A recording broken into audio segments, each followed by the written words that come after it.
A mí me olía mal el acuerdo de todos los bloques con el oficialista y con Cordero para los términos en que debía salir la ley.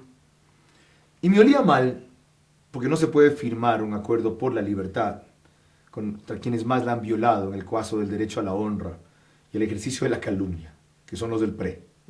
Ni siquiera los de Sociedad Patriótica, ni siquiera los de Asalto al País, los del PRE. Pues está bien, ellos merecen el beneficio de la duda. Ellos también se pueden llegar a reformar, como el hijo del líder principal ahora se ha hecho evangélico, y no insulta, sino que conjetura e inventa, siempre es susceptible de rectificar. Y además hay que entender que hay que estar donde las papas queman, y queman en la asamblea, y los asambleístas están para legislar, para parlamentar, para acordar. Y que por último, si como le dijo uno de los líderes de esa bancada, a mí me firman un documento en el que me van a dar los 34.4 millones de dólares, Nebot específicamente se lo dijo a Cynthia Viteri, aunque presienta que me lo vayan a incumplir, lo firmo. Y después tengo inclusive algo más para exigir y para demostrar la desviación en que van a incurrir. Ahí es donde discrepo yo. Primero, que ese documento no se podía firmar con quienes no deciden, que son los asambleístas del gobierno, son los que ejecutan. Ese documento o ese acuerdo se podía firmar con los que legislan, que ni siquiera es Panchana, que tenía que ser Alexis Mera, Correa y en última instancia Chávez. Y aún así ellos lo podían incumplir, pero por lo menos son los que mandan, ¿verdad? No se firman acuerdos con intermediarios, con recaderos, con títeres, con pseudo representantes. Y por lo tanto, era muy frágil la posibilidad de que ese acuerdo llegara a durar. Lo que buscaba era ganar tiempo, distraer, bajar el nivel, como se les vino encima el Ecuador, no solo los medios, no solamente los periodistas, y quedaron evidenciados en su incapacidad. Como hicieron una ley que 80% está mal, tenían que buscar una tregua. Esto es un repliegue, no es un retiro. Bueno, pues, se lo advertí a 2 o 3 de ellos, no quise decir nada públicamente, porque puede empezar, claro, ver desde afuera, desde la política, desde el activismo, es muy fácil hablar, es muy difícil predicar. Ok, ya vieron que felizmente Cynthia Viteri también rompió el acuerdo y denunció que no podían debatir el primer proyecto de una ley nefasta, peor con una comisión de ignorantes, ¿ya? E inexpertos en comunicación mientras estaba cerrando Teleamazonas. Y luego Cordero fue a decir que la oposición rompió el acuerdo. No, el gobierno rompió el acuerdo. Porque Correa quiso mandar una señal muy clara a sus asambleístas incluidos. Ve, aquí quien manda soy yo. El capo de todos los capos soy yo, el jefe soy yo, aquí se ejecuta mi palabra. Y le dio la orden a la Subtel, en contra de la opinión de su asesor jurídico, Alexis Mera, quien es partidario de la tendencia de que, ¿por qué se precipitan con Teleamazonas? Igual en 9 meses se tiene que vender. Versus la que capitanea Vinicio Alvarado, que guarda el máximo resentimiento contra ese canal y por lo tanto empujó para que lo fueran a cerrar.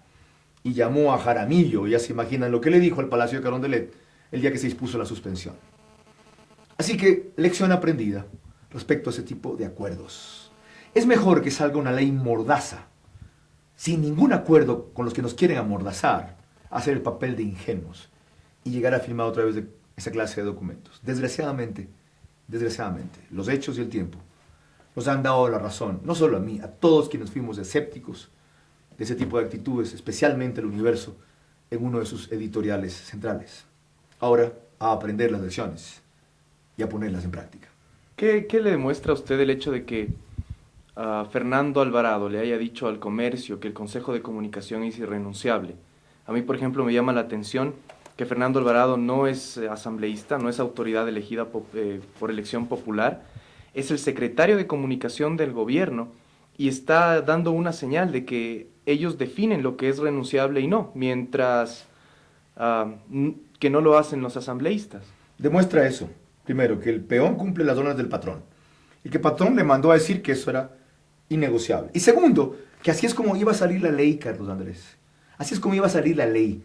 Podía salir la ley de acuerdo a los puntos de este consenso al que llegaron del Congreso, de acuerdo, pues una vez que iba al Ejecutivo.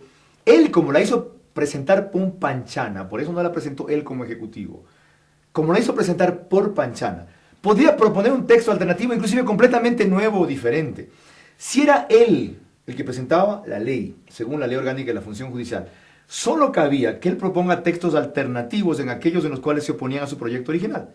Como la presentó su títere, podía proponer un texto alternativo completo diferente.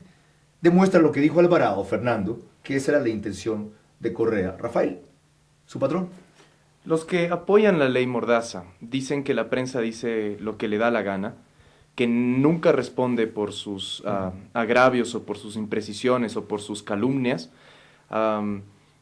y que los periodistas y los medios necesitan una sanción porque no viven en un país donde se puede hacer lo que le da la gana. Cierta prensa dice lo que le da la gana, especialmente la de Correa. ¿Ok? A la otra prensa, cuando diga lo que le da la gana, hay 1001 mecanismos legales para impedirlo o para sancionarlo. En mi caso, ejercí 30 de mis 34 años de trabajo el periodismo profesional y nunca tuve ni tendré, porque se acabó mi ejercicio profesional ya, un solo juicio o conato de juicio por difamación o por calumnia de nadie. ¿Y no demuestra eso que la prensa puede decir lo que le da la gana si a usted nunca le metieron un juicio? Eso demuestra que fui meticuloso primero y que cuando me equivoqué, que me equivoqué muchas veces, o algunas por lo menos, supe rectificar y supe disculparme. Alguna vez a archienemigos míos me tocó pedirles disculpas porque, por ejemplo, entrevisté a la ex esposa de Febres Cordero y le di un giro tal que parecía que estaba atacando a su vida íntima y no a su vida pública. Por ejemplo, cuando afirmó el que se inventó Presley Norton, la palabra de que Ecuador era Macondo o algo así. Cuando publicó Presley Norton una versión respecto al Faro Vive, que yo reproduje, y Presley rectificó porque su fuente original, que era Heinz Meller, le demostró que estaba equivocado, me tocó también así rectificar. Cuando maltraté, porque me equivoqué con un asambleísta de Acuerdo País de Portoviejo, ¿ya? Un día, y creí que le había dicho una cosa y estaba equivocado, no le había dicho él sino otro, al día siguiente rectifiqué, lo invité al programa para que lo escuchara de frente a mí, no quiso venir, creo que se llamaba Briones, no sé si era Ricardo Briones el nombre del actor, creo que era Briones, este chico, y se resintió para toda la vida, pero yo rectifiqué, yo no soy infalible, he sido periodista, y creo que la mayoría de periodistas aciertan, que hay una minoría que se equivocan, que desprestigian al gremio, es verdad, pero en todo caso hay maneras de hacerlo responder.